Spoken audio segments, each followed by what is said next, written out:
ఒకప్పుడు మత్స్యకార వృత్తిగా ఎంచుకున్నప్పుడు ఇక్కడున్న మన మత్స్యకార సోదరులందరూ కూడా వాళ్ళ వలల్లో చిక్కుకుపోయాయి.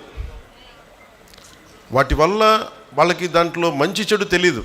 మామూలు చేపలాగా పట్టుకుంటూ వెళ్తే సుప్రజ గారు చెప్పారు, దీనివల్ల ఎంత నష్టం జరుగుతుంది పర్యావరణం కంటే వేటాడే స్థాయి నుంచి సంరక్షించే స్థాయికి వచ్చారు ఇక్కడ ఉన్న మనం.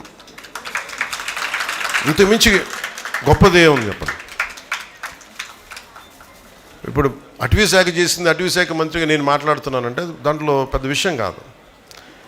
అది వాళ్ళకి అది అవసరం లేనిది, పట్టించుకోకర్లా. కానీ నిజంగా భూమాతని నమ్మితే, ప్రకృతిని నమ్మితే, ప్రకృతిని పూజిస్తే వాళ్ళ సహజమైన వృత్తిని కూడా అర్థం చేసుకొని దీన్ని మనం పట్టకూడదు, సాంప్రదాయ వృత్తి దీనికి సంబంధించి పట్టుకోకూడదని అడవిలు వలల్లో చిక్కితే వాటిని జాగ్రత్తగా కట్ చేసి, ఒక్కొక్క వల కట్ చేయడం అంటే కూడా నష్టపోవడం అనమాట. వాళ్ళు నష్టపోయి ఆ వలలు కట్ చేసేసి మళ్ళీ వాటిని వదిలేయటం.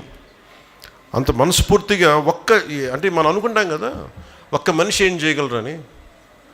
ఒకళ్ళు అనుకుంటే చేయగలరు. నేను చాలాసార్లు చెప్తాను, 1 man's courage makes a majority. ఒక్కళ్ళు అనుకుంటే చాలు.